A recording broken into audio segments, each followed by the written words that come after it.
Дорогие друзья, я приветствую вас всех здесь в зале, а также приветствую тех, которые находятся на онлайн-трансляции.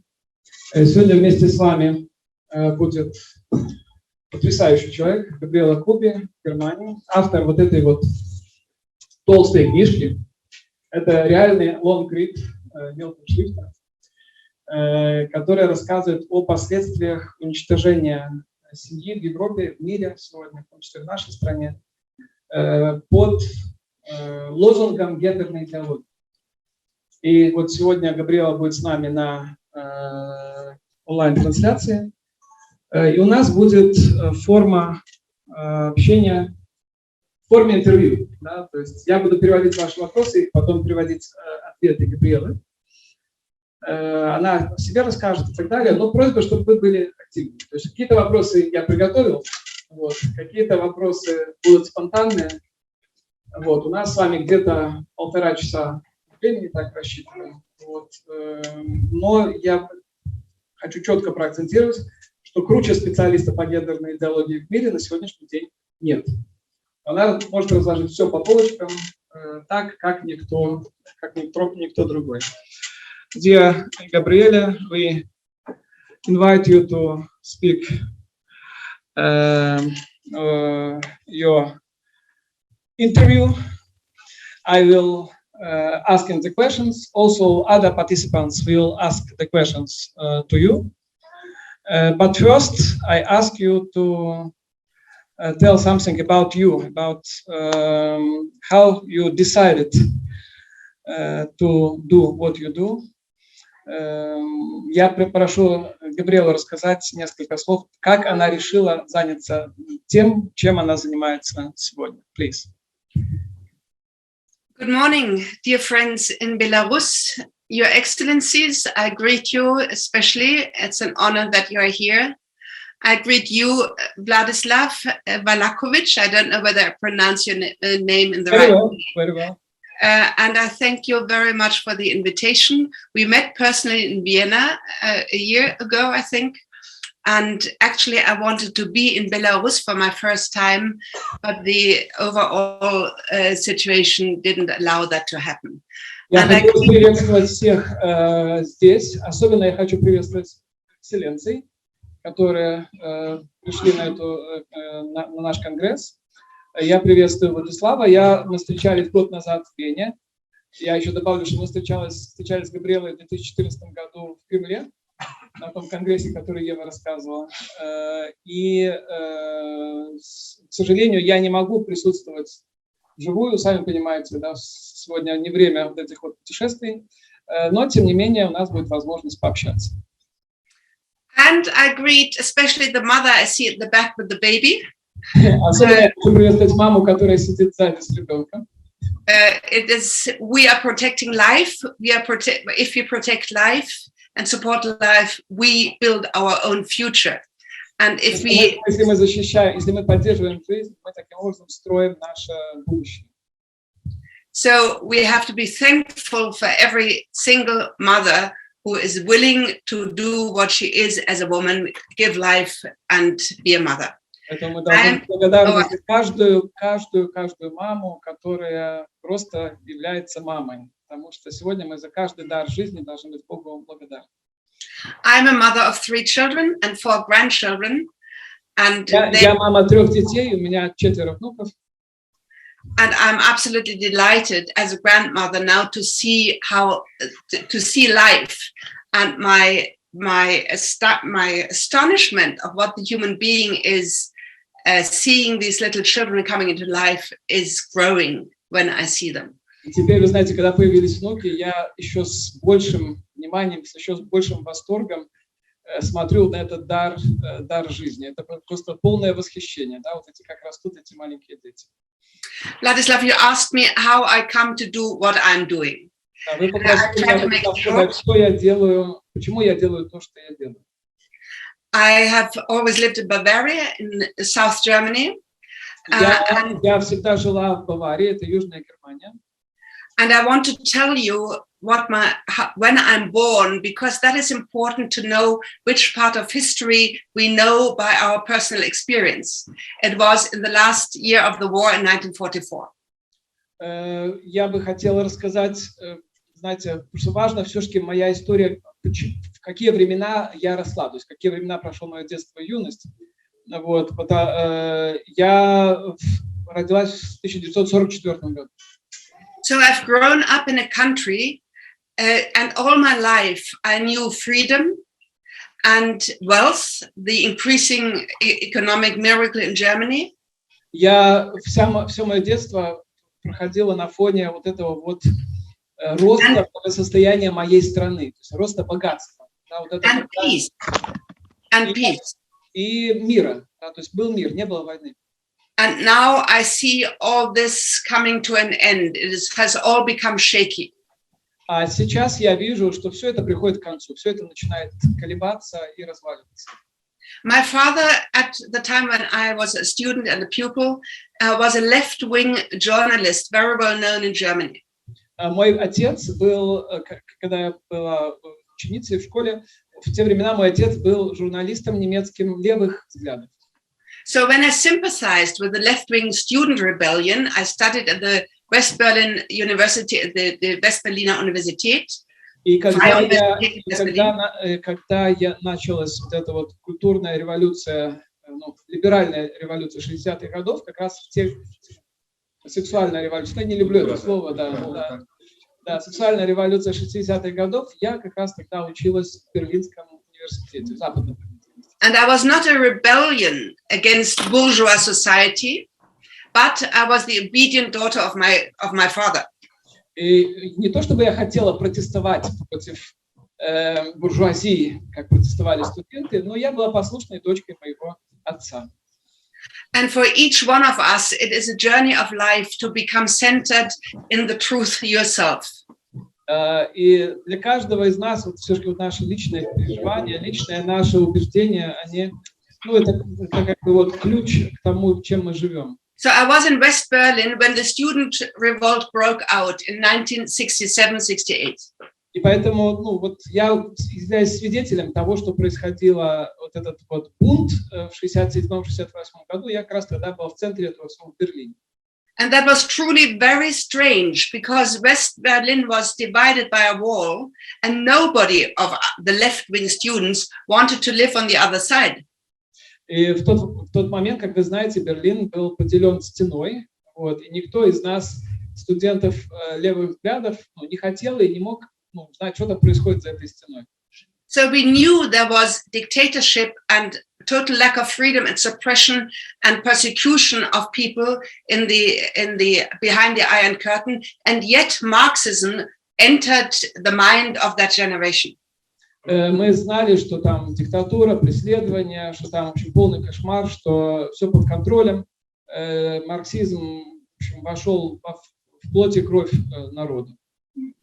I just go with my story because then, before I enter into these topics, I left West Berlin already in 67 because I always felt something is wrong about it. Я покинула Западный Берлин в конце 60-х, потому что что-то не то начало происходить. Then I went traveling, which was the fashion at the time in the 70s. В 70-е годы я много путешествовала, потому что время такое было, вот хотелось все узнать, я была в восторге от этого всего. And in 1973, I had an experience of God simply seeing a sunset. I knew God is there. В 73-м году я почувствовал присутствие Бога. Вот это было такое мое личное ощущение, что Бог есть, вот Он здесь. And I want to say I was baptized when I was 8 years of age, Protestant. Я была крещенная из протестантов. After that experience, I became a true searcher for God. И с этого момента я начала таким быть истинным человеком, который истинно ищет Бога. And I looked for God on the wrong path of this, where you do not find God, that is esoterics and psychology. В те времена Бога искали через эзотерику и через психологию. So I've moved through all these movements in our time, the left-wing political movement, then psychology, esoterics, and it led to nothing at all except to a deep crisis of my life. Поэтому я свидетель, я прошла через вот это все, от левых взглядов, да, то есть либеральных взглядов, через эзотерику и психологию, и, ища Бога, но на самом деле мне это ничего не дало. Все это пустота. I was married for 18 years and we have 3 beautiful children. Вот, я вышла замуж, у меня родились 3 замечательных детей. In 96, we both decided to separate, which is a terrible, terrible sin to do, and a disaster for the children. То есть я вышла замуж в 80-м году, а в 96-м году мы разошлись с мужем, и это была просто страшная катастрофа для моих детей. I myself am a child of divorce. То есть я являюсь инициатором развода. So at this lowest point of my life, a young woman came to my door, rang the bell, had a novena in her hand, a 9-day prayer, and said, "Pray." И вот в этот вот самый жуткий момент в моей жизни, самый низкий момент в моей жизни, в мою дверь постучала женщина, которая предложила мне молиться новену. I did so in front of a Buddha statue. Я молилась новену перед статуей Будды. But that was no hindrance for Jesus. То есть ничего не было об Иисусе в моем доме. At the end of this novena, I knew without doubt to the present day I would become a Catholic. И в конце этой новены я поняла, что я должна стать католичкой. And then my life changed very rapidly. И в тот момент моя жизнь изменилась очень резко, быстро. I wrote my first book. It's called My Path to Mary: The Power of Living Faith. Я написала мою книжку, которая говорила как раз о моем обращении, то есть через Марию, вот истинную веру. It became very successful, and from then onward, I was sort of in the public and became invited as a speaker. И вот книжка имела большой успех, и с тех пор я постоянно пишу, да, то есть пишу и выступаю, да, то есть вот на темы, которые я вам сейчас только что рассказал. Just in brackets on the side, my 3 children, they are all Catholic now, and my grandchildren are baptized Catholic. Чтобы вы имели в виду, что мои все 3 детей тоже католики, и внуки тоже крещены в католической церкви. So then it was the beginning of 2000, I began to realize that what the function of sexuality is in our society. Где-то с начала 2000-х годов я стала все больше и больше понимать вот эту вот функцию сексуальности, сексуализированности, правильно сказать, сексуализированности нашего общества. К чему все идет? And there was one book which opened my eyes. Была одна книжка, благодаря которой я открыла мои глаза. The author is called j.d.н. You find it in my book. He was professor of anthropology at the University of Oxford. Профессор антропологии в Оксфордском университете, был автором этой книжки. And he published the book with the title Sex and Culture. And he wanted to know the relationship between sexual norms and the high level of culture. Книжка называлась «Секс и культура». То есть в этой книжке он исследовал о том, как вот эта вот сексуальность в обществе, сексуальные нормы, и насколько это соответствует уровню культуры в этом обществе. And what he found was high culture. We have an incredible, wonderful culture in Europe. High culture can only exist with strict moral norms in sexuality, that is virginity before marriage and monogamy. И вывод, к которому он пришел в этой книге, был следующий, что высокая культура может существовать только в ситуации высокого требования к сексуальным нормам, то есть безусловное целомудрие до брака, верность в браке и так далее. And that was actually my eye-opener, and then I began to look at society. I'm a sociologist by training, I want to say. С того момента я начала смотреть внимательно на общество. Я вообще социолог по образованию, поэтому имела, скажем так, инструментарий для этого, да, что происходит в нашем обществе.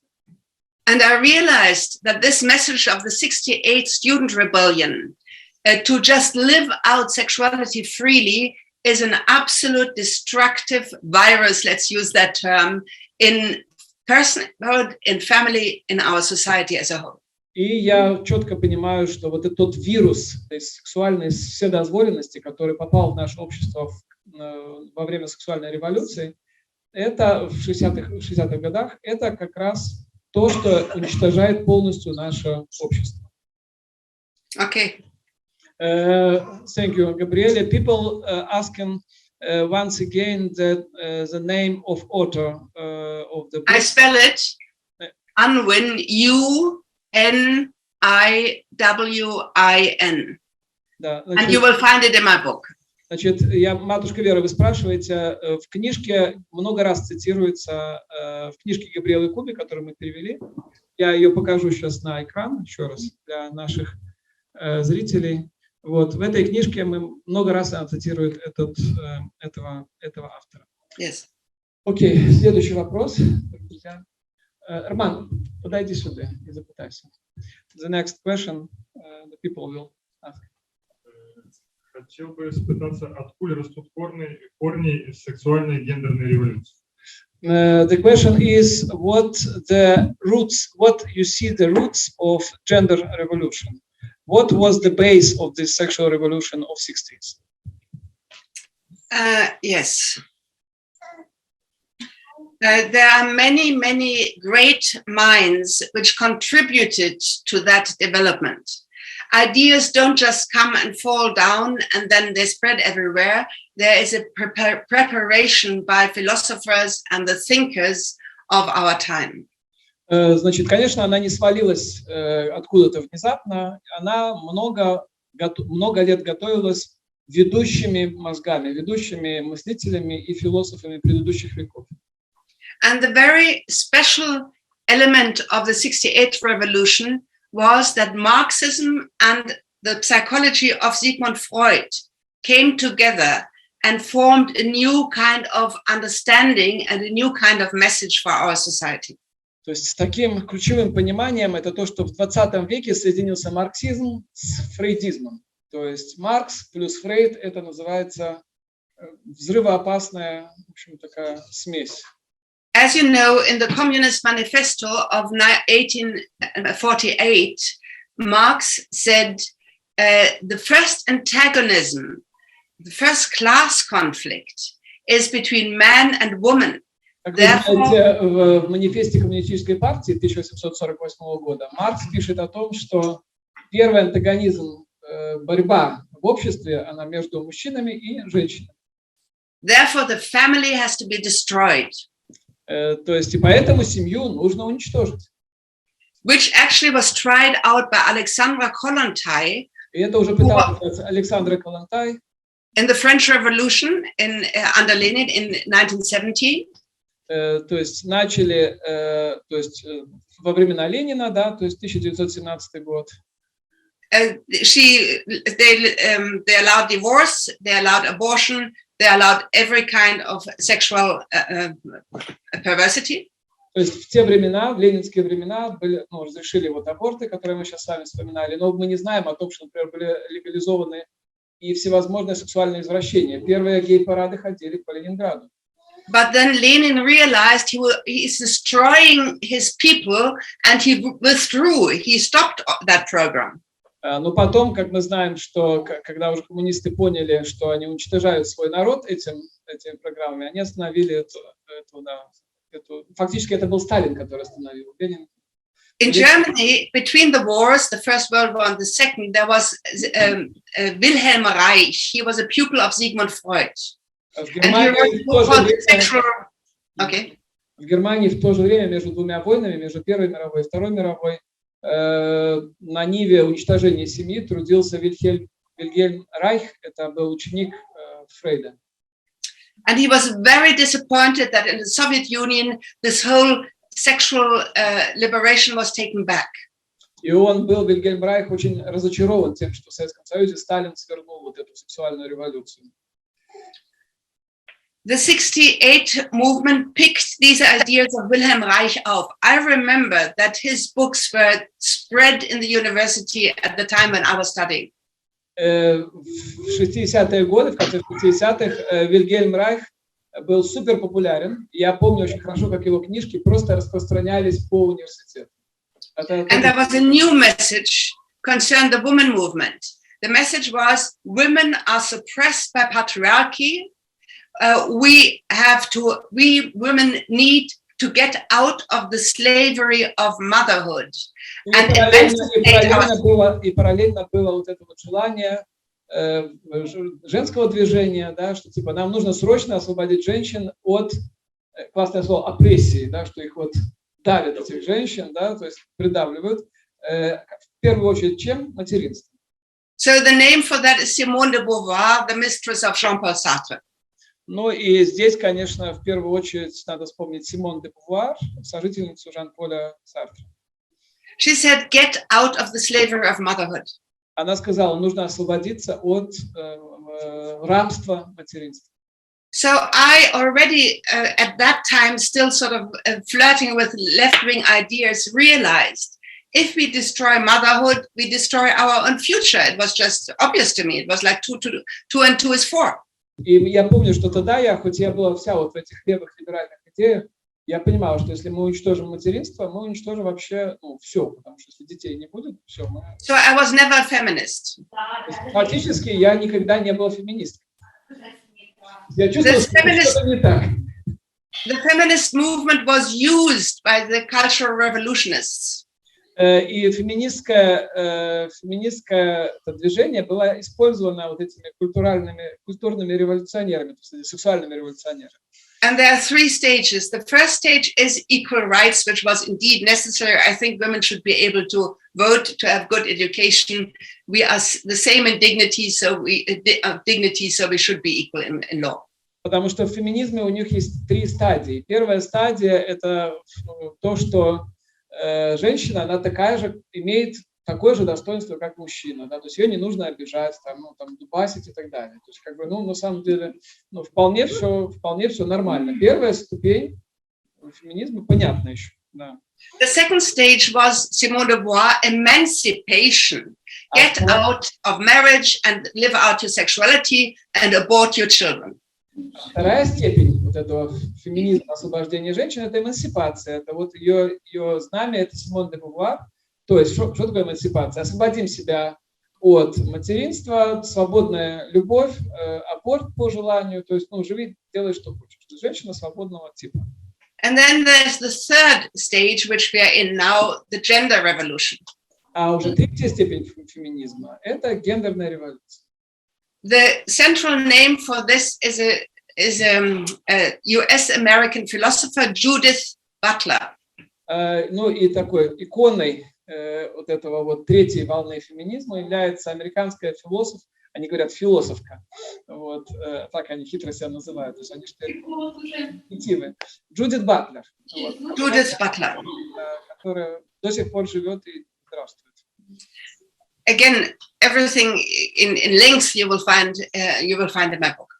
Это все из моих книжки, все эти ссылки на эти She wrote a book in 1990, already published in German in 1991, with the title Gender Trouble, Feminism and the Subversion of Identity.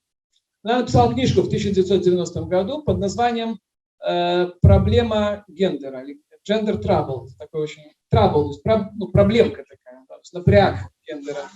Вот. И буквально написано переворот женской идентичности. Yeah, this is her aim, to subvert identity of us as men and women. И здесь задача вот этой книги была в том, чтобы взорвать, подорвать вот эту вот идентичность нас, как мужчины и женщин. By claiming that there is no such thing as men and women and that we can choose our sex and that there is gender fluidity between masculine and feminine. И суть этой книжки была в том, что мы можем спокойно выбирать нашу мужественность или женственность или другие варианты, потому что это, по сути, наш выбор. This is madness. Это безумие. Any single person can know this is not true. Каждый человек понимает, что это неправда. Ну, человек со здравым смыслом понимает, что это неправда. But the strange thing is, Judith Butler was picked up by the elites, by the UN, Rockefeller Foundation, and Guggenheim Foundation. She was given millions of dollars, and she was pushed to the heights of influence. Но тут включились деньги, включились Рокфеллеры, включилась ООН, ее стали просто заливать миллионами долларов и подняли ее на высочайшие уровни известности и раскрученности. То есть ее просто раскрутили, вот эту вот идею, как раскручивают медийную персону. And this is very strange. So we have to ask the question, how come that in 1995, under the office of a radical feminist, the United Nations did a feminist congress, women congress in Beijing, and pushed the term gender into the documents. Why did that happen? И теперь мы должны задать вопрос, каким образом получилось, что вот эту гендерную идеологию, которую только в 90-м году вообще сформулировали, уже в 95-м году в Пекине ее уже оформили как обязательный документ. Да, что насколько мгновенно это все произошло. The cultural revolutionists, with a very, very long-term strategy, had actually entered the leading positions of our society in all areas. The political organizations, the NGOs, the foundations, the judiciary, and of course academia. Культурные революционеры мгновенно поднялись на высочайший уровень. Везде. В политике, вот она сказала академия, то есть в университетах, в НГО, это значит в негосударственных организациях, имеется в виду ООН, и всячески, в общем, они теперь везде рулят. So the cultural revolutionists knew what they were doing, and they got every kind of support of those who have truly the power, the money, and the political influence. И поэтому вот эти вот культурные революционеры, гендерные революционеры, правильно их назвать, они знают, что их всегда поддерживают огромными деньгами. То есть потому что люди, которые имеют огромные деньги, огромное влияние, власть и так далее. And Christians were asleep.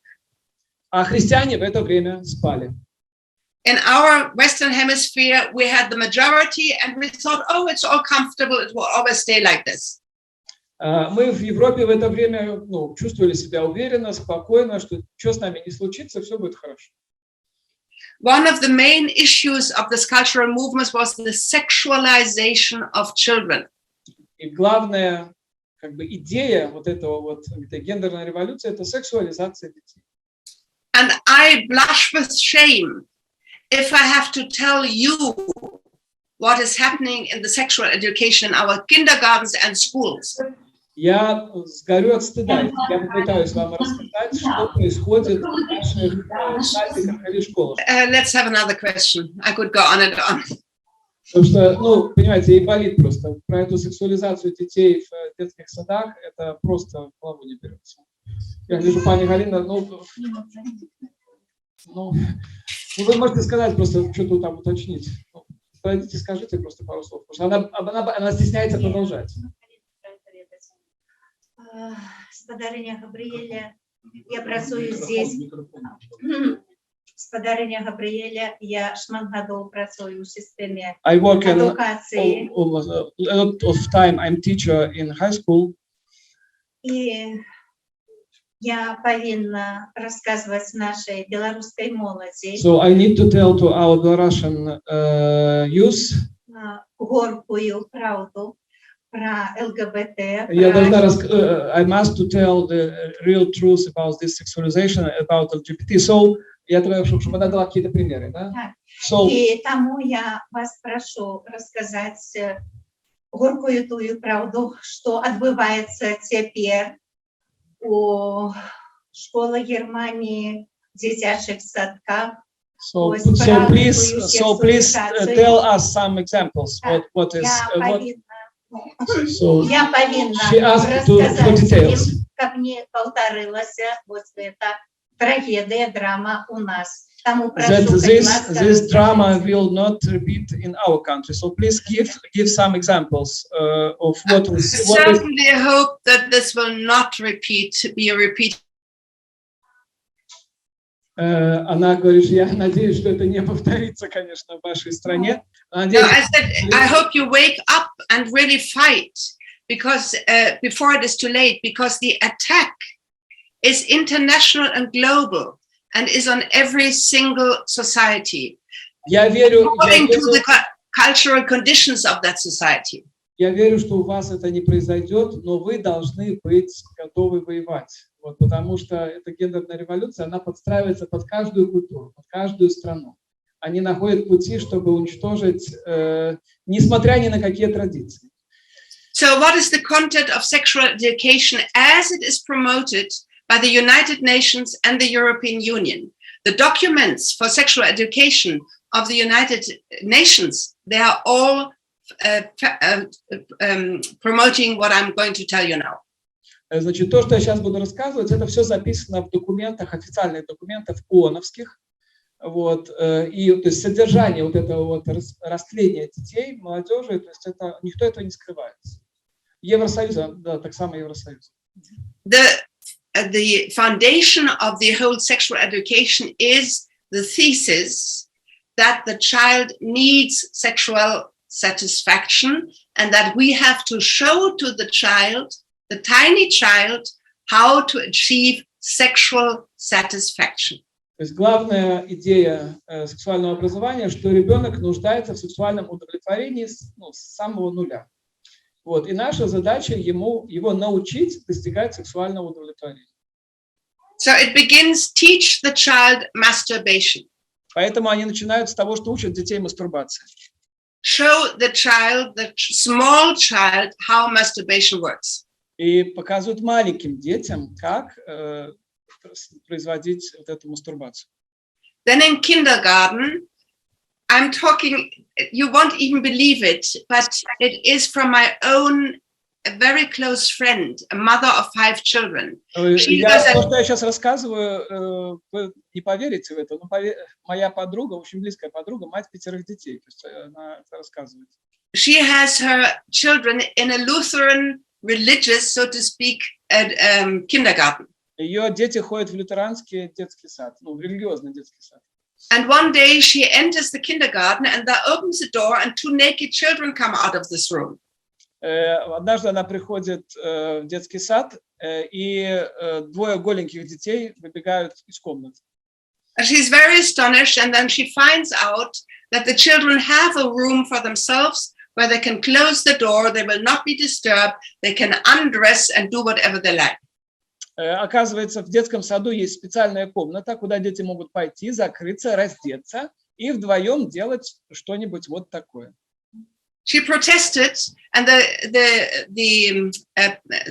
teachers, not teachers, the kindergartner, said, "This is what we have learned. This is a child needs sexuality." Она стала протестовать, но воспитательница сказала: "Так мы их этому учим. Дети должны познавать сексуальность." Then they are given children picture books where all this is, where they learn that any kind of a family, there are different kinds of families, the old-fashioned normal family, then there is the single family, then there's the patchwork family and the rainbow family, and all is normal and equally valid. В книжках для детского сада показывается, что все типы семьи нормальные, то есть старинные семьи, то есть эти old-fashioned, такое, старомодные семьи, потом patchwork семьи, потом, это семьи, когда там все со всеми. Вот, и радужные семьи, то есть, однополые. But there is only one family that's father, mother, and children. Everything else is a broken family with a lot of suffering, as I know for myself. И вот в этой книжке только чуть-чуть о нормальной семье, а все остальное это другие вот эти вот варианты разбитых, уничтоженных семей. А сами понимаете, что такое разбитая семья, потому что я лично в своей жизни это испытал. Then children in kindergarten get children books like that. A fairy flies down from heaven and says to that child, "Only you know what you really are." So they are destabilized in in their sexual identity as boy and girl. То есть, ну вот, делается это так, что вот, ну, детям дают такие книжки, и как будто фея с неба приходит и говорит, только ты сам знаешь, что тебе нужно. То есть нету никаких норм, только ты сам решай, и пускай это будет с тобой. So now, I hope this has not reached Belarus. Now we have a huge exponential rise of children in puberty, mainly girls, who say, I cannot live in my body, I have to change my sex, I have to take puberty delaying hormones, or even have an operation.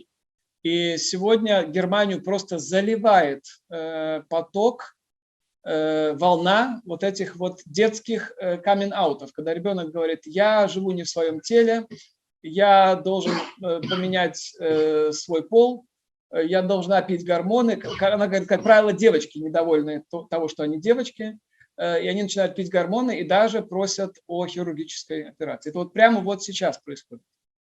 Okay, then from kindergarten in school, in every year they are constantly indoctrinated, and you cannot take your children out of these lessons. It's prohibited. What they learn is methods of contraception, and that abortion is no big deal, and that to have sex anytime you like is fine. В школе это все растет, ну, по экспоненте, да, то есть чем дальше, тем жестче, то есть их уже учат пользоваться контрацепцией, объясняют, где делать аборты и так далее. То есть, естественно, никто никогда не говорит о целомудрии. And that any kind of so-called sexual orientation, homosexual, lesbian, gay, bisexual, and transgender, it is all fine. Choose whatever you like. И, естественно, все виды извращений, то есть лесбиянство, бисексуализм, трансгендерность, гомосексуальность и так далее. Еще все, что можно только подумать, это ваш выбор, это ваше дело, это все нормально. So be aware, even if in your country this seems to be outrageous and people do not believe in it, there is a global attack that will want to make your country go into the same lines. Поэтому вы понимаете, что если ваша страна еще до сих пор у вас этого нету, то есть куча людей в мире, которые хотят, чтобы у вас это было. Вот. И они приложат все усилия, чтобы вас уничтожить. If you hear the term reproductive health services, which is a kind of package which is used in the documents of the United Nations, it is always also talking about sexual education of children. Если вы когда-нибудь слышали термин репродуктивное здоровье или репродуктивные услуги, то имейте в виду, что ООН понимает этот термин исключительно как вот эту вот сексуализацию на всех уровнях и пропихивание вот этой всей грязи. Be aware that if you receive money from the United Nations, so to speak, or even the European Union, this will be part of the package. И имейте в виду, что если даются деньги из ООН или Евросоюза, то вот эта тема репродуктивного здоровья, она всегда входит как называется, в пакет. Это элемент, все включено. То есть вы хотите деньги, ну и вот вам еще бонус. Вот это обязательно, это грязь. And you can be sure that these cultural revolutionists are already working in your country. И я уверена, что эти сексуальные революционеры уже работают в вашей стране. Yes, it's true. It's true. The wind that is blowing into their sails is pornography, which is available all around the globe through the internet. Их ключевой способ, как добиться до людей, это порнография, которая сегодня доступна по всему миру. То есть они через порнографию входят в умы людей. We cannot protect our children anymore as soon as they have a mobile phone. Вот, и поэтому, как только мы дали детям нашим iPhone, мы должны понимать, что мы их больше никак не можем защитить. То есть все, теперь ими занимается iPhone. So this program of sexualizing children is the ultimate program to destroy marriage and family. Вот поэтому, по сути, это все огромный план для того, чтобы уничтожить семью, супружество и семью. Так мы должны это понимать. Okay. Окей, thank you. Следующий вопрос. Дирижер. бы вопрос не откладывать, сразу же вот по вашему ответу. Есть ли какие-то варианты у христиан, как с этим бороться? Если им нужно отдавать детей в садик, они могут, наверное, не отдать детей в садик, но школа, образование и далее тоже. Вот и идет речь, наверное, прежде всего про вашу страну. Может быть, потом какие-то есть тоже варианты. He asks about how you can oppose to this in your country, and probably you know the situation in other countries, because, for example, if in kindergarten is this so terrible situation, you cannot give children to kindergarten. But I think he said with school it's more difficult, isn't it? Because you cannot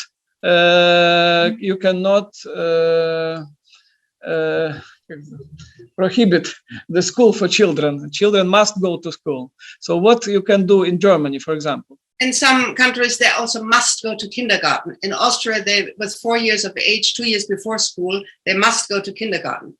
Wow. In France, in France, that Macron just lowered the age. They have to go into state institutions with 3 in France now. Чтобы вы понимали, во Франции дети обязаны ходить в детский сад с 3 лет. То есть нету такого, что свободно. Нет, обязаны ходить с 3 лет. Вот во многих странах снижается возраст, ну типа школьный возраст. Вот, чтобы детей максимально раньше перехватить. Так что тут тоже сильно не подергаешься, да. There is no general question to this answer. Нету общего ответа на этот вопрос. We are tiny minorities who resist and who oppose and who speak out. Мы все время являемся меньшинством. Мы слабые в этой ситуации. And of course we are attacked by the media, as I know from my own experience. И к тому же нас еще постоянно атакуют средства массовой информации. But whatever the situation is, every person who opens their mouth in their family, in their wherever they work, wherever they can speak out and say no to that program, it is extremely valuable. And more we need courage and take risks if we speak out, but we must speak out. В этой ситуации каждый человек, который не боится открыть рот и что-нибудь сказать в защиту наших детей, да, он на вес золота. Таких людей немного у нас, и поэтому каждый боец на счету. И то есть очень важно, чтобы люди просто вставали и в полный рост и говорили, что они против этого. То есть это единственный выход. In Germany, we have no support from the European Court of Rights. They rejected the cases.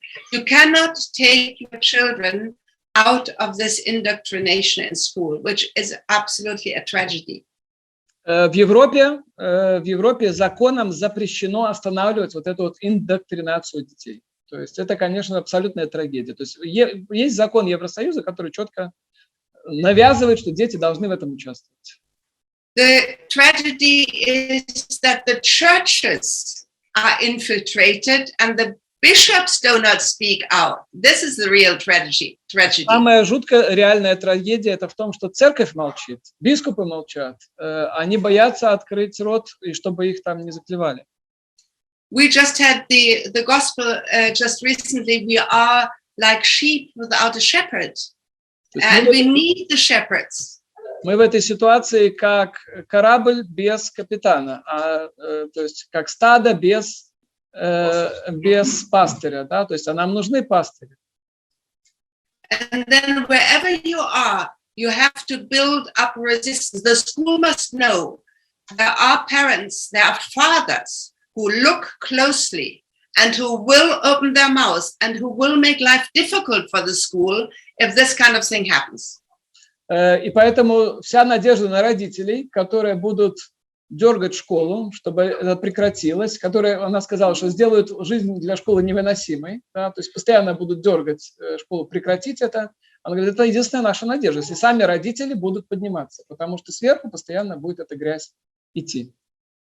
I don't think that in your country men are weakened by feminism as they are in our country. Я очень надеюсь, что мужчины в вашей стране не настолько уничтожены феминизмом, как в нашей стране. It's so. I see some laughing. Yes. Well, men have become really weak under the pressure of feminism, who telling them all the time they are evil and they're patriarchal and they're suppressing us and so on. So it's very hard for them to fulfill their primary vocation, that is to protect their family and their children and their wives. Сегодня мужчины наши настолько забиты, что их постоянно упрекают, что вы патриархальны, что вы постоянно всех давите, что вы женщин унижаете, что мужчины сегодня, реально у нас боятся, слово сказать и выполнять свое, ключевое задание как защитника, отца, да, то есть человека, который берет ответственность за семью. Men move out of responsibility, and if you look at the results of social service surveys, the children who become delinquent, who drop out of school, who go, women in prostitution, who become criminals, they to 80-90% have no father in their life. И если вы посмотрите сегодня на статистику, то дети, которые имеют проблемы с законом, которые попадают в детскую проституцию, весь этот кошмар, вы увидите, что это дети, в 80% это дети без отца. So we just have to, in our country, the movement is not that far in your country. In our country, the parents must raise up and go to the school, let me see the programs in detail and really make life uncomfortable because they always don't want any noise. They want it all silent, and we have to stop being silent. И поэтому родители, которые хотят спасти своих детей, они должны приходить в школу, требовать, покажите мне программу, делать максимальный шум, потому что как раз гендеристы, они очень не любят шума. Они хотят, чтобы это все было потихонечку. Если родители сами поднимаются, из этого можно что-то сделать. We have had demonstrations against a certain sexual plan in a part of Germany. Well, we have demonstrations, and it happens nevertheless. У нас, некоторые ходят на демонстрации против гендера, против ЛГБТ. К счастью, такое еще есть. Пока что еще люди протестуют. Так что, надо сопротивляться. Окей. If people live in sexual sin, which so many people do, they are blinded, and they want that the laws agree with their lifestyle. Yeah, if the masses of people live with the entertainment, they are used to all that, then they will not fight for their children.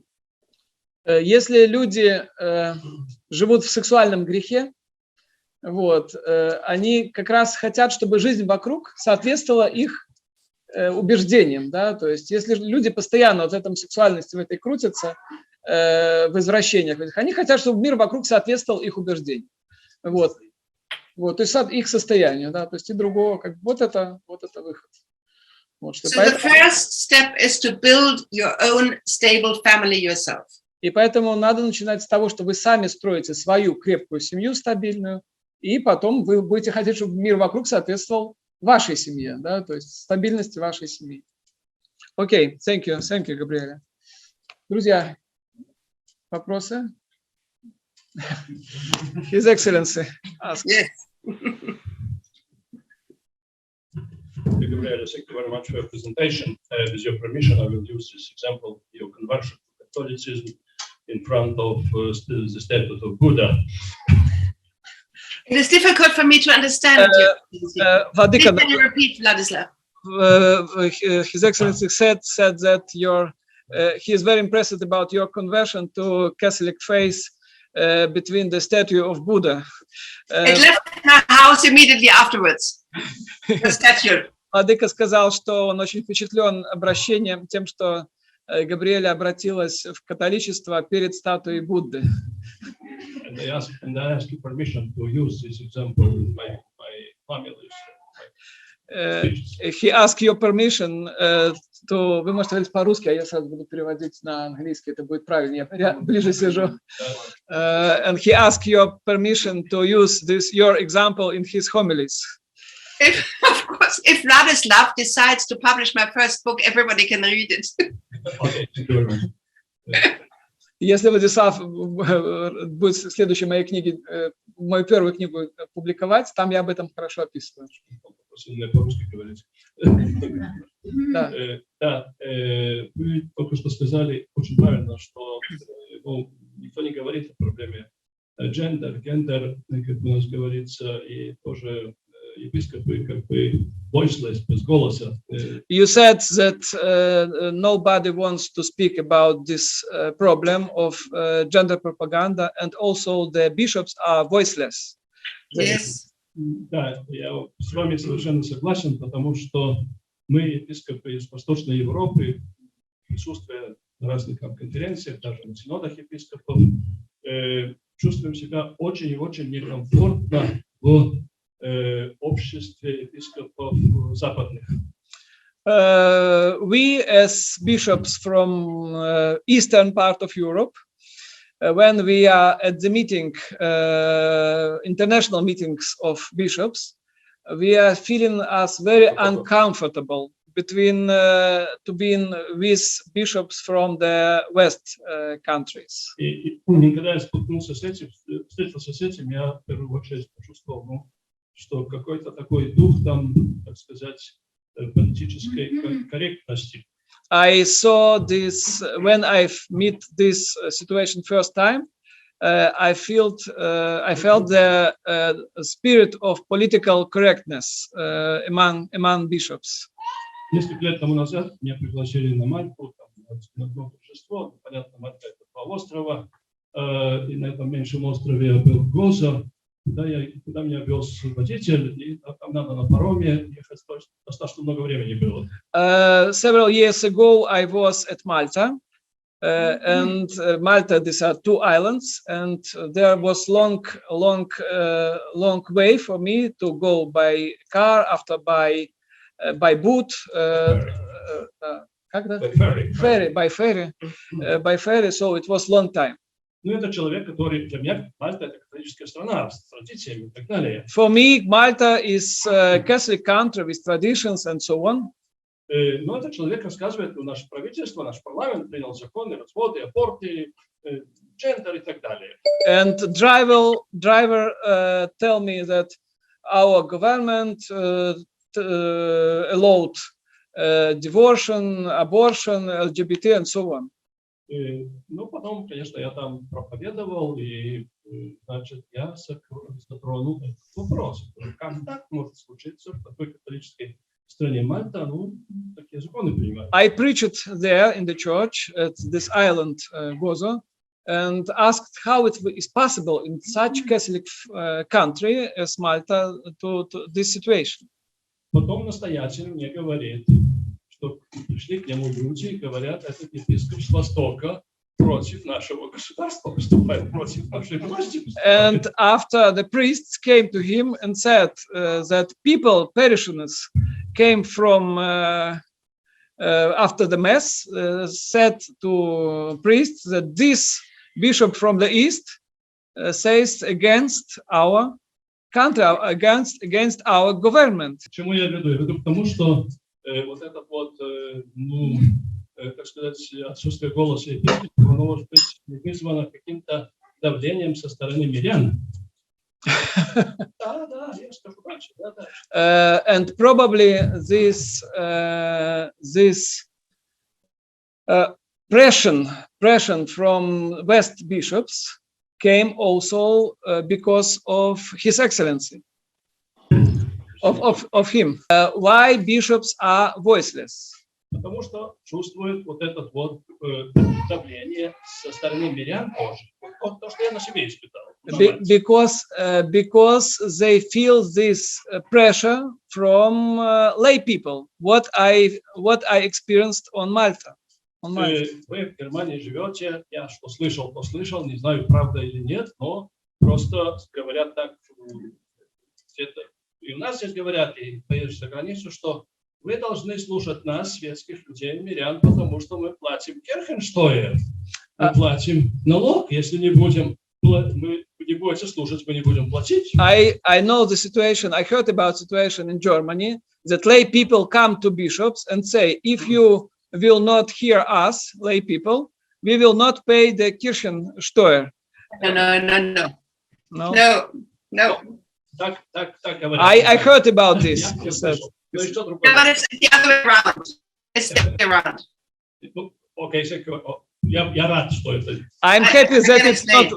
Да, но теперь еще сказать хочу вернуться к другому. Вы знаете, что у нас начался уже синодальный процесс, готовимся к синоду епископов 2023 года. You know that we began the synodal work also in Old Church. We are preparing to the synod of 23. Когда заканчивается синод епископов, тогда каждого епископа просят назвать 3 темы, какие он думает. Я признаю, что я на прошлом синоде одной из тем назвал синодальность. When synod ends, the bishops are asked to propose that topics for next 3 topics for the next synods.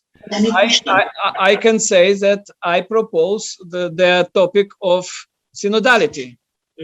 Понятно, что немецкая католическая церковь как раз вот занимается вот этим процессом синодальности в своей церкви, немецкой церкви. And I see that German church now is on the work with this synodality is in Germany. И в связи с тем, что сегодня COVID, сегодня мы не можем путешествовать много, мы не принимаем участие, нас приглашают тоже иногда, просто не принимаем участие. До нас доходят какие-то отрывочные сведения, правильные или неправильные. Я хотел бы просто у вас узнать, я сейчас скажу, о чем идет. So that's why my question is, because we cannot travel now. We hear only about several things in what is happening in German church. That my question is. Читаем в интернете, что в интернете, но в интернете мы знаем, что можно написать все. We only read in internet, but internet is full of many things, so we not know exactly the situation. И это действительно или нет, что светские люди, we are church, мы церковь, но это правильно все. Is it true that lay people saying we are church and so on? Это правильно, мы церковь. It's true that we are church, but мы читаем в интернете, что иногда могут быть случаи, что просто приходской совет или там совет епархиальный может отменить решение настоятеля, может отменить решение даже епископа. Так в интернете. I read in the internet that sometimes the Pfarrrat or diocese rat can deny the order of bishops. Is it true? Did you hear about it? Потому что если это правда, тогда действительно, конечно. If this is true, that Pfarrrat is higher than bishop, than priest, and diocese rat is higher than bishop. So then really that we are in the situation without shepherds and without shepherd. Is it true? What you can say? Okay, Your Excellency, thank you very much. Спасибо, Экселленция, за ваш вопрос. We have 2 synodal paths. One is the German synodale Weg, and then there's the big synodale Weg, which the Pope initiated. I don't want to talk about that. Nobody really knows what it's about. У нас сейчас 2 синодальных пути. Один синодальный путь идет у нас в Германии, а другой синодальный путь идет уже с папой по всему миру. Я бы об этом не хотела говорить, в общем, потому что толком никто не знает, что это за синодальный путь и к чему он придет. But the German so-called synodale Weg, Wladislav, could you move over a little bit, then I can see the bishop? Yeah, thank you very much. Okay. Thank you. Она попросила меня отодвинуться. Yeah, that's good. Yeah, excellent. It's totally all the bishops are in it, and 230 people which have been somehow recruited, not by a democratic or not by a process. I don't really know how it comes together. There's the so-called the Catholic lay movement, and they're always completely on the liberal side. So the bishops plus the Catholic lay movement organized the synodal Weg. То есть, а вот наш синодальный путь немецкий, это такой ужас, который выглядит так, что там 230 человек, из которых, получается, абсолютное большинство это светские. Вот. И значит, ну сколько там немецких бискупов, да, то есть, а вот эти вот либеральные светские католики, ну, фактически управляют вот этим вот, управляют этим синодальным путем. And it is simply outright heretical. И фактически это ересь. То есть это фактически ересь. They want to have women ordained as priests. Они хотят, чтобы женщины, они хотят, чтобы женщины становились священниками, рукополагались. They want to agree to homosexuality and say it is now different. They love each other. They are faithful. So please bless homosexual couples. Они хотят, чтобы гомосексуалисты, было супружество для гомосексуалистов, то есть венчание для гомосексуалистов, таинство. And in their last meeting, they even discussed whether to give up the priesthood, which I think is just so astonishing. И в последнее время они уже обсуждали о том, чтобы священников гомосексуалистов рукополагать. It is organized in a very clever way so that the majority, it's about always 130 or to a minority, they are for this program. То есть это очень толково все организовано. Вот, то есть все делается через голосование. Ну, короче, вот. То есть демократия. They are supported by certain lay movements like Maria 2.0 oder Wir sind Kirche. И они, значит, эта вот синодальная дорога сейчас поддерживается либеральными католическими движениями типа Мария 2.0 или Wir sind die Kirche, то есть мы церковь.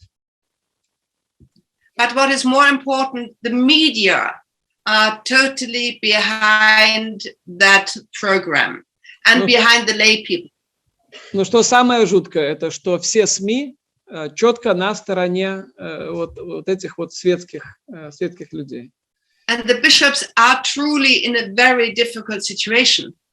И бископы действительно находятся в очень сложной ситуации. Because the higher in the hierarchy, the more influential, they will be persecuted by the media. Потому что иерархи, которые имеют влияние, их просто преследуют СМИ. То есть медиальные вот это. And they will find something in their biography to make them look bad. И они обязательно что-нибудь раздобудут в их биографии, чтобы их очернить и уничтожить. Тех бискупов, которые сопротивляются. So I think only bishops who actually lead a holy life and are true to their ordination, that they will give their blood, can actually be leaders in that battle.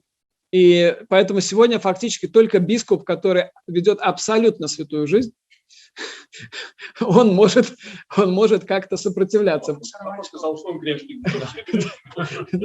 То есть Excellency said that the Pope said that he's the sinner.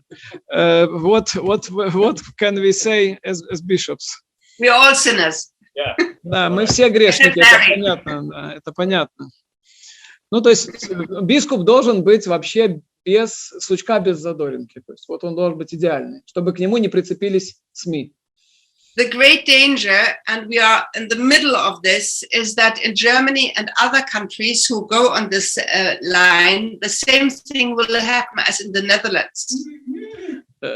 И другой вопрос, что вот так, друзья, я же не слышу вопрос. Габриэля, please once again. Okay, the great danger of the synodal Weg is that in Germany and other countries in the West, the same thing will happen as in the Church of the Netherlands, of Holland.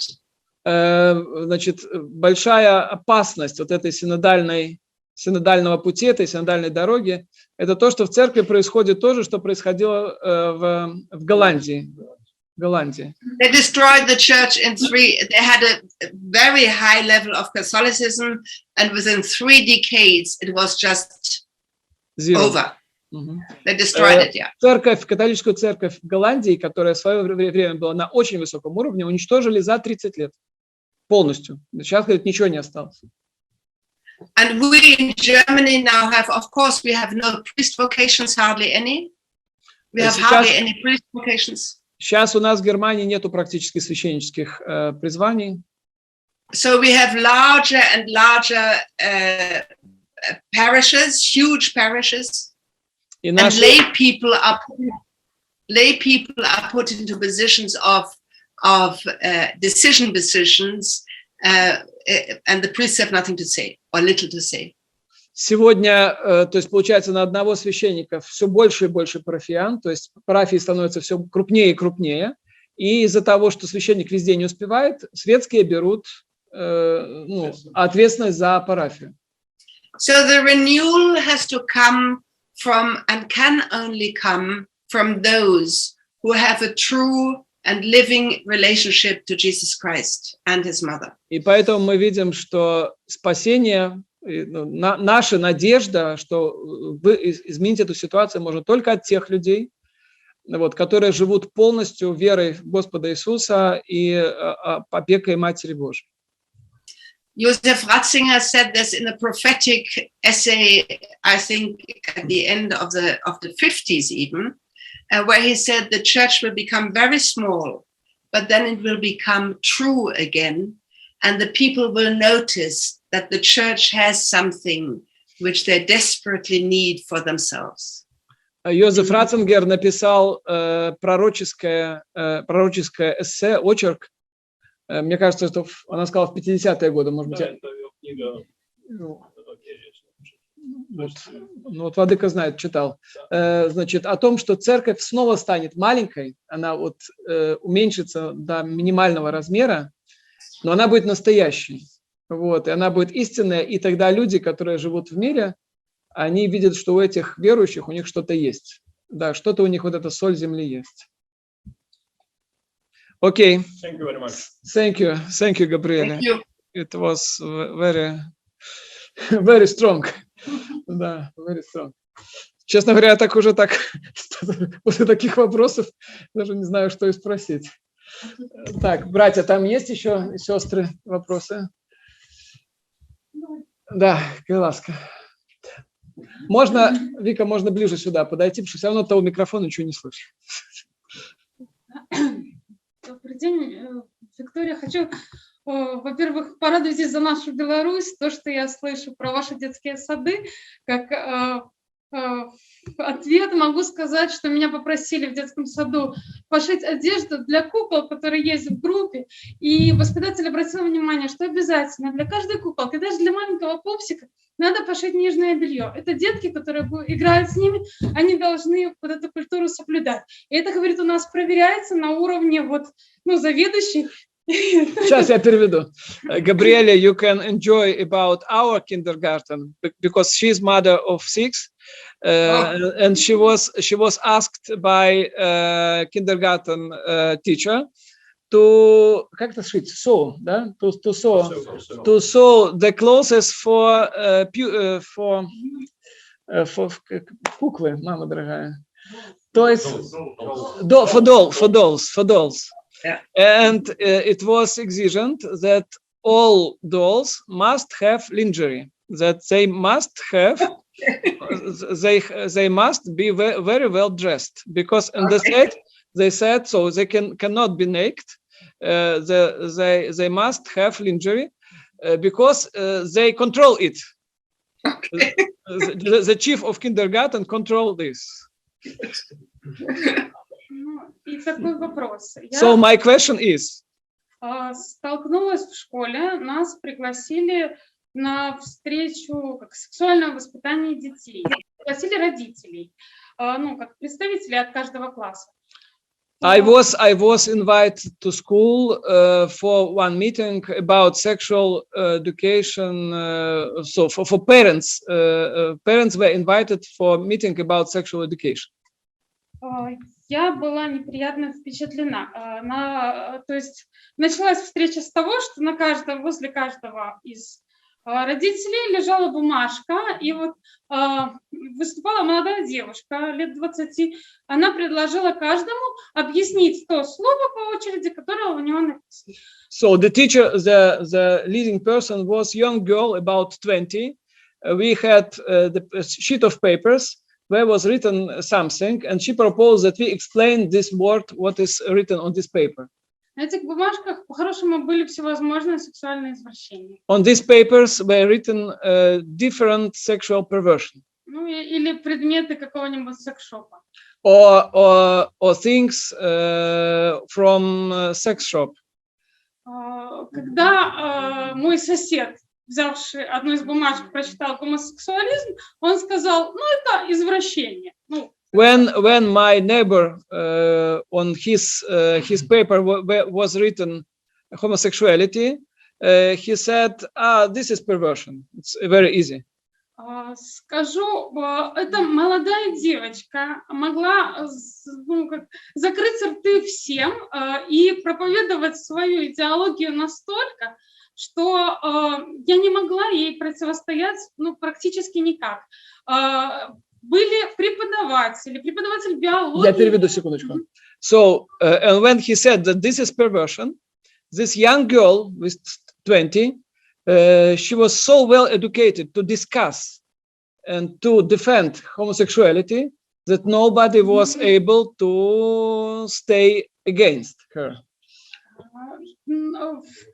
Она, были преподаватели. Преподаватель биологии приглашала ее, как вы здорово рассказываете, приходите к нам на уроки рассказывать это детям.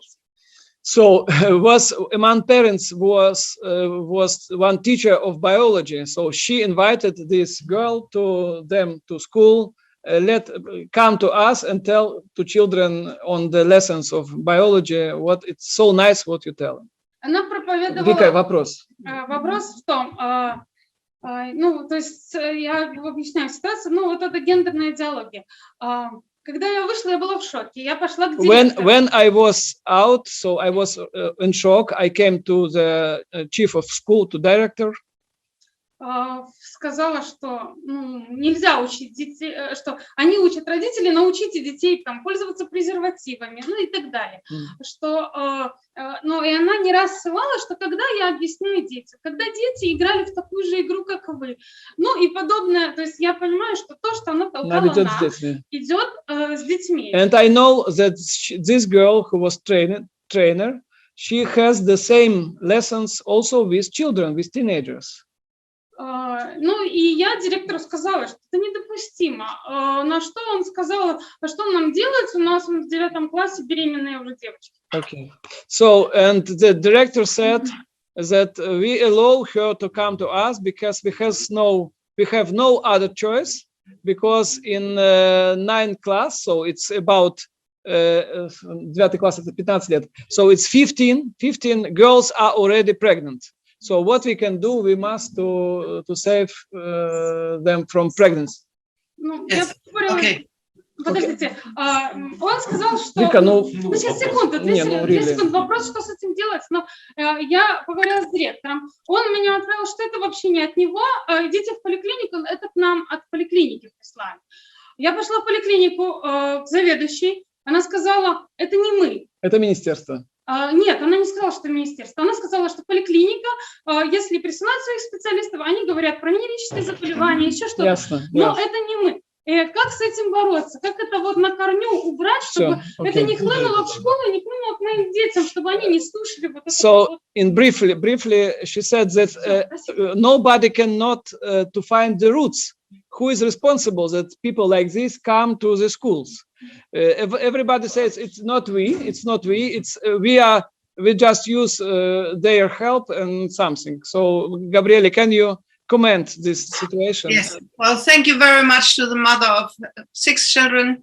Спасибо, Вика, маме 6 детей за ваш вопрос. And what you say, you can see it's already happening in your country. Как вы видите, это уже происходит в вашей стране.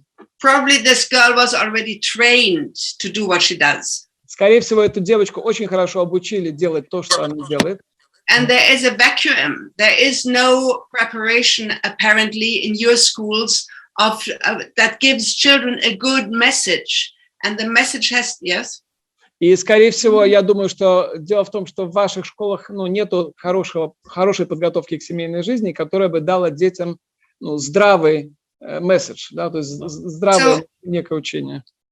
What the church did not do in Western countries and what the church must do, I think, is to actually prepare it's not sexual education, it is family education, it is love education, to teach the young generation how to lead a good life with this gift of God, which is sexuality. И поэтому то, что церковь должна делать, это она должна учить людей дальше распространять, готовить детей вот к семье, к любви, вот именно в русле католического вероучения. То есть то, что церковь у нас не сделала, вот, это нужно, чтобы сейчас у вас делала церковь. Другого выхода нет. I've myself developed a course for young people. It's called Only You Give Love a Chance. Я лично разработала для юношества курс, который называется «Только ты можешь дать любви шанс». And I say to young people, и я говорю молодым людям, what do you want? If you want to have marriage and family, if this is what you want, and most people want that. Если вы хотите жениться, и чтобы у вас была счастливая семья, а большинство по-прежнему этого хотят, how do you have to live today as a 12, 13, 14, 15, 16-year-old kid to achieve your aim? То вы должны уже сегодня работать. Как вы должны работать сегодня, как подростки 11-17 лет, чтобы достигнуть вашу цель?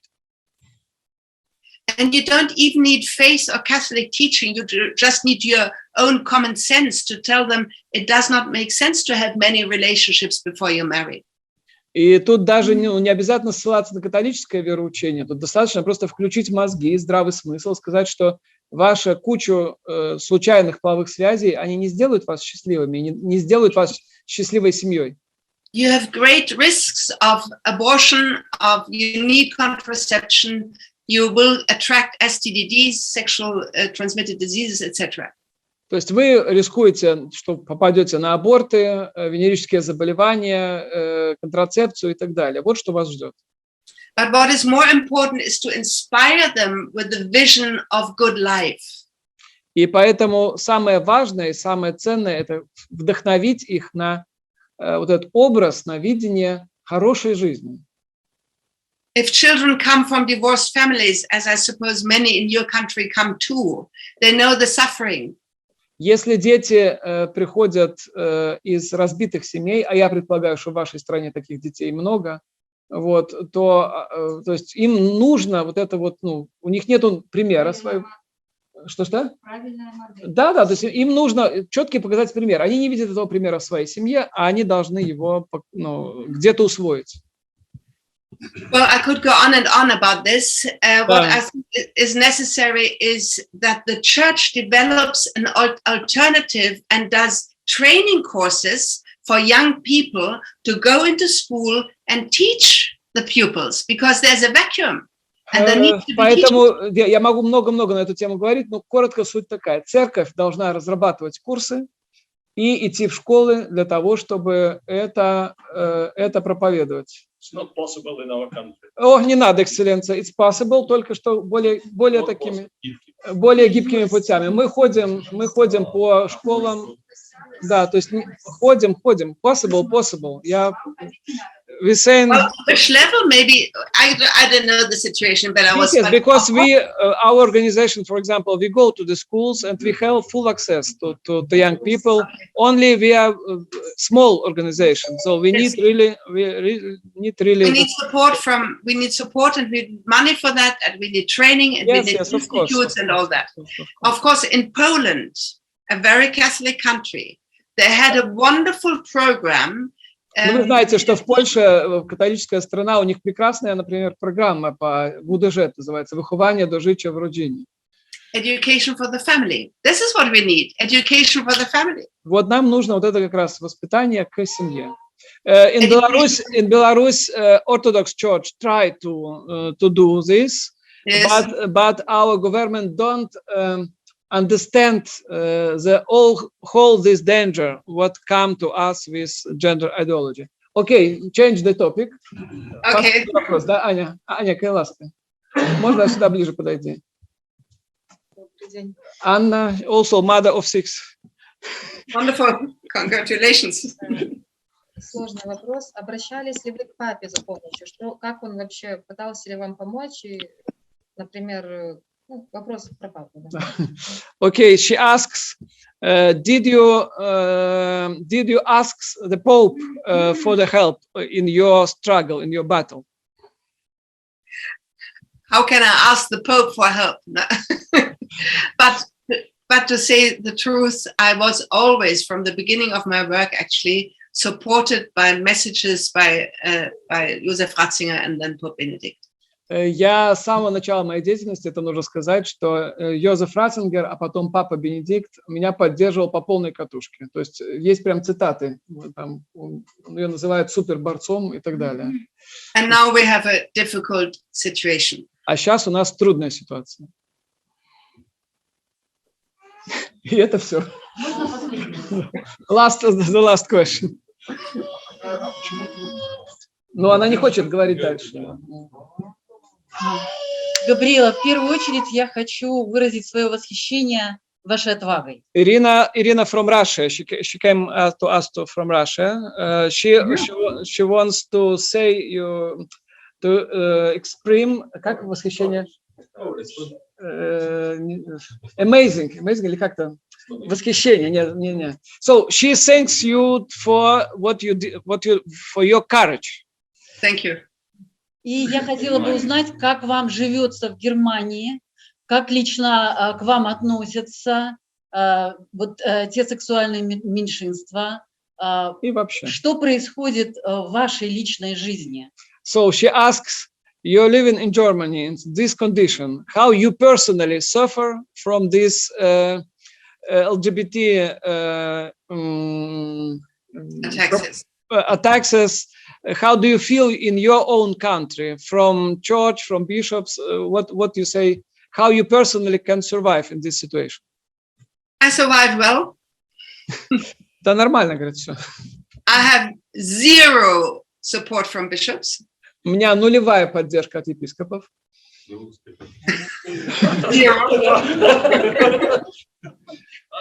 I have support from bishops from other countries. Но она говорит, но меня поддерживают епископы из других стран.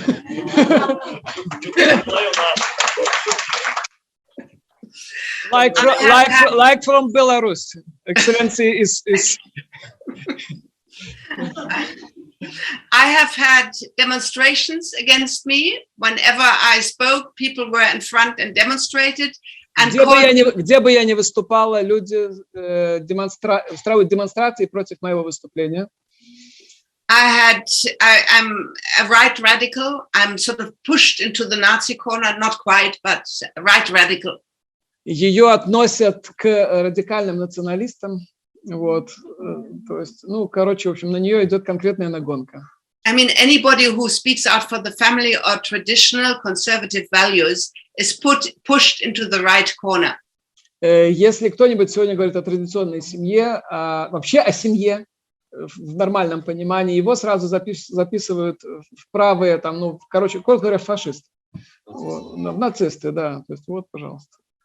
And it is very difficult to speak out in my own country, but then strange things happen. I speak in Belarus, I speak in Trinidad, I speak in South Korea and other places. Вот, но, значит, лично в моей стране мне очень сложно говорить на эти темы. Но происходят удивительные вещи. Вот я на этой неделе, да, говорю с Беларусью, говорю с Тринидадом, говорю с Южной Кореей. Да, то есть, меня, в общем... I do my work because there is a vocation. Я делаю мою работу, потому что это призвание. And whatever success or non-success are in the hands of God. И успех либо неуспех это в руках Божьих. I just do my work, and the rest is God's business. Я просто делаю мою работу, а остальное это уже Езу, ты этим займись. And I believe that in our time, when people ask me strategy, I have no strategy. В наши времена люди часто спрашивают меня, какая у вас стратегия? Есть ли у вас стратегия? Вот, какие следующие бизнес-план? Да, то есть, I believe. Да, какая Германия без стратегии? Да, действительно. What? Bishop says, how we can imagine Germany without strategy.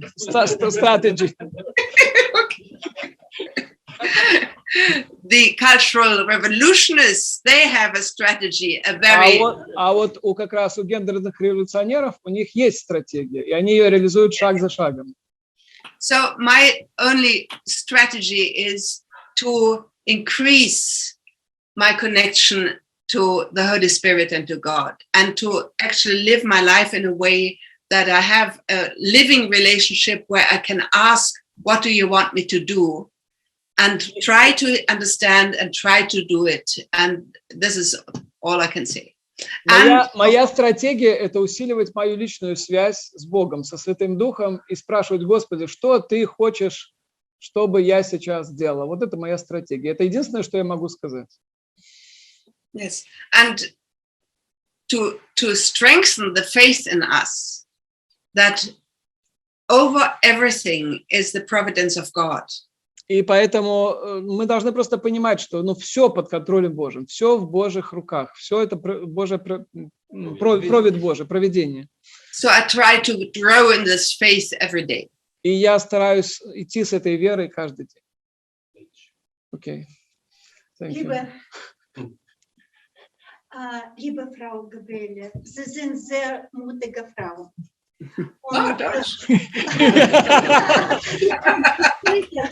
Und seit diesem Tag werde ich selbst für Deutschland, für Sie selbst beten. Danke, danke.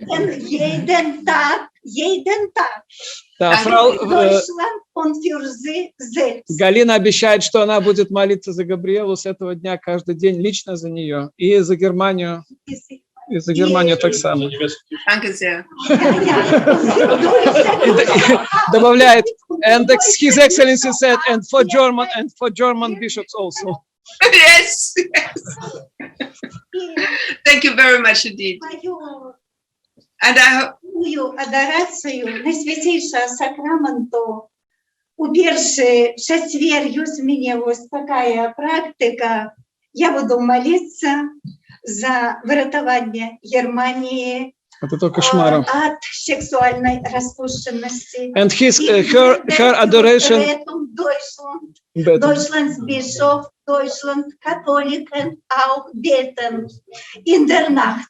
Danke, wow. Okay. Danke. Okay. Друзья, еще 10 minutes left us. Друзья, значит, еще 10 минут и как бы финишируем. Значит, есть еще какие-то вопросы или все? Антон, пожалуйста. 10 minutes, I think, one question or two maximum. Очень рад знакомству, Габриела. Thank you. We are happy to see you, Габриела. И, как сейчас работаю водителем, и доводилось в последнее время, летом ездить в Германию. I'm driver and I'm of big camion, so I came to Germany last summer.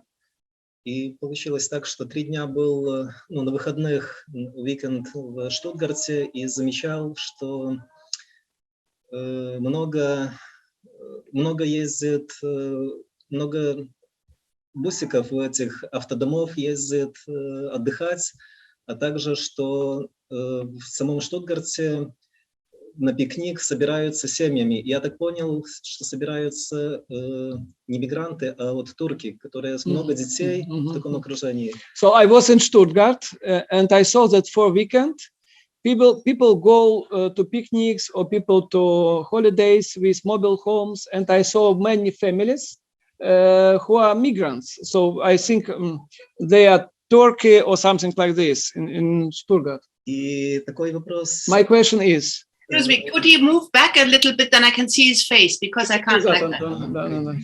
Thank you. Excellent.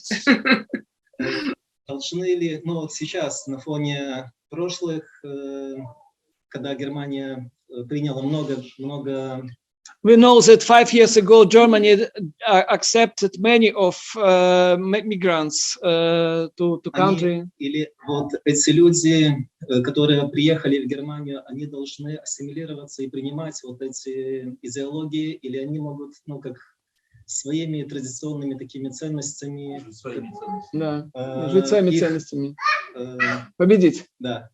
So his question is, can migrants be inculturated to this terrible gender ideology, mass ideology, or they? What do you think? Or it's better that they leave their Muslim culture and probably will influence this terrible ideology of gender? What do you think?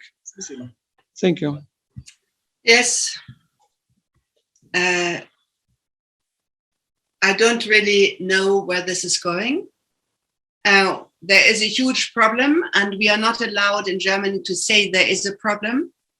Это огромная проблема, а нам в Германии нельзя говорить, что это проблема. То есть это вообще запрещенная тема.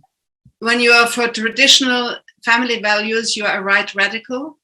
And если вы за традиционные семейные ценности, то вы правый радикалист. And if you say you see a problem in Islamic migration to Germany for our own culture, you are Islamophobia. А если вы против исламской иммиграции в Германию, то вы исламофобик еще.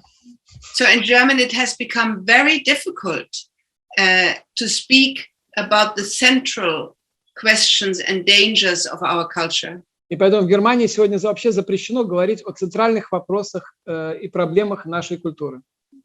And I don't see that the Islamic culture will be converted so easily to LGBT. И то, что я вижу, что исламская культура, их так просто на ЛГБТ не навернешь. То есть они не хотят принимать ЛГБТ. But they have a suppression of women, which is terrible. Но на них огромное давление женщин, вот этого женского, не знаю, как это сказать, движения, да, которое действительно мощнейшее. We are equal in dignity, and within the Islamic hemisphere, women are definitely not equal. Ага, все, я переведу сейчас правильно. То есть у нас мы уже привыкли, что мужчины и женщины равны, вот, а у них четко видно, что мужчины и женщины не равны. Да, то есть, да, у мусульман, да. Я неправильно перевел просто. То есть, что они женщин давят, но мусульмане женщин своих давят. Поэтому тут, ну, в общем, вопрос еще остается. Ага. To simply open the borders, Angela Merkel did that in 2015, and allow 2 million migrants to just stream into the country without any control whatsoever is against what she actually said as a chancellor to protect the interests of her country. Потому что в 2015 году Ангела Меркель просто открыла границы, 2 миллиона человек, ну, без всякого контроля, без всего, ну, просто пришли в Германию и живут.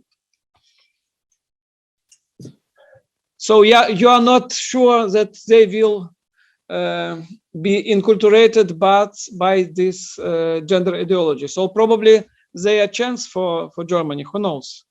Yeah, but I wouldn't like to pay the price of becoming Islamic to fight gender. То есть, ну, говорит, я не уверена, что они останутся верными исламу. Вот, и тут... The central problem is the weakness of Christianity. That is the central problem. Вот центральная проблема, что мы, христиане, слишком слабые, чтобы их навернуть на христианство. Мы не даем свидетельства. Скажите, они как вот включаются так в общественную жизнь, в работу или на социалке? His Excellency asks that they what can you see in Germany that migrants begin to work or to be more active in social field, or they just live for social aid and nothing more? What I think the latter. I believe the latter is the case. Второе. То есть они живут на социалке.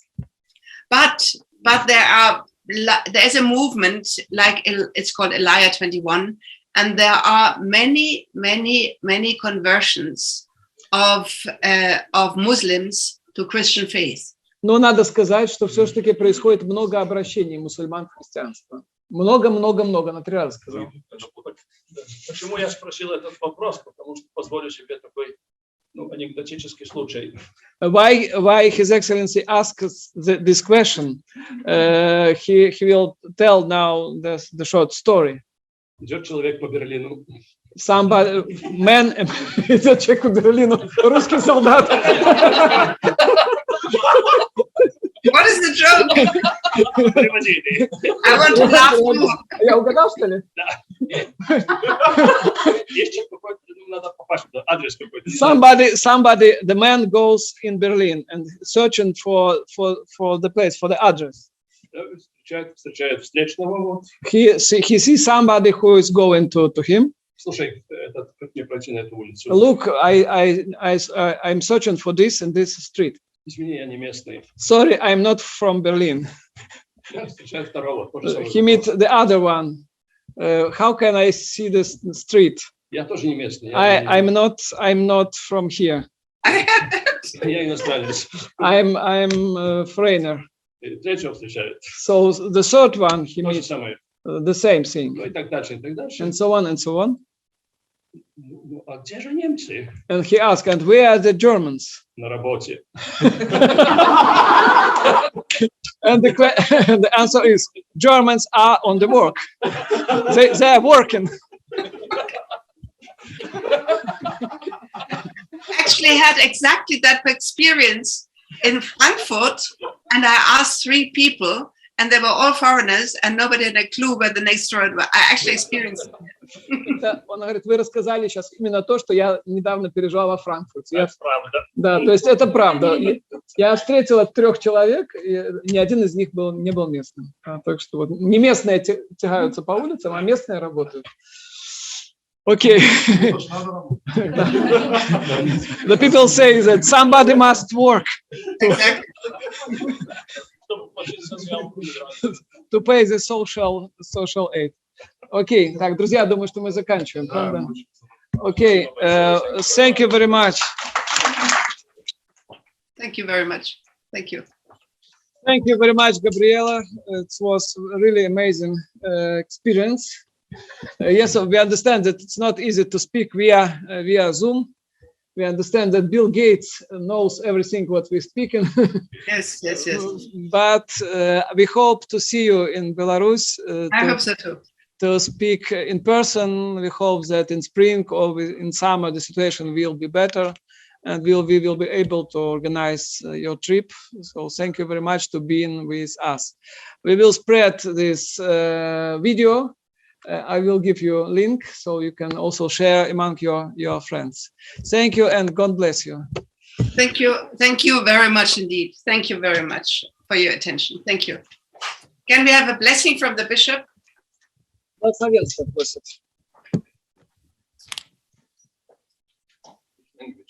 Dominus vobiscum, et cum spiritu benedicat vos te omnipotens Deus, Pater et Filius et Spiritus Sanctus. Amen. Amen. Thank you. Deo gratias. Deo gratias.